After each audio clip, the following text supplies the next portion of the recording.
The news was saying one thing that the family knew wasn't true because his parents witnessed this.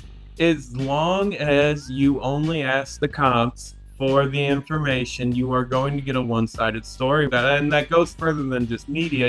We rely on the cops to investigate themselves when something goes wrong and stuff like that. So it's already kind of a closed loop there, and it seems like the media almost exists as like a third arm of the state in many ways. And the only way we really break that in journalism is to get into our communities and talk to our people, not just get that one side. In our case, the family's attorneys have given several different press statements. There's been some media presence for some. There's been some press releases that have kind of slid by without anything.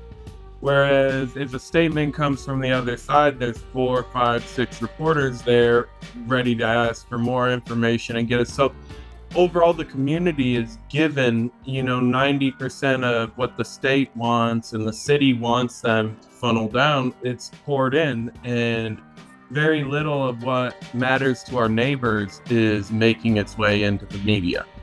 Second, independent media. Independent media is absolutely important. And I just want to give a shout out to you and other organizations and other outlets like you that are providing a platform for this, because it is important.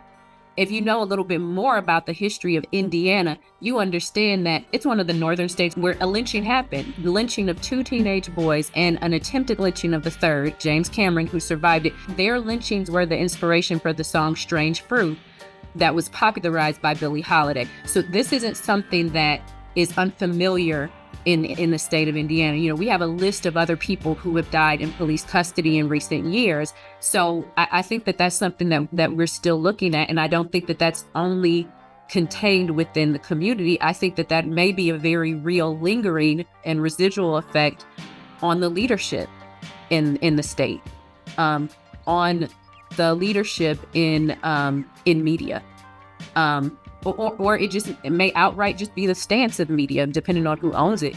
And so I think that in looking at it, you can never just look at what's happening right now.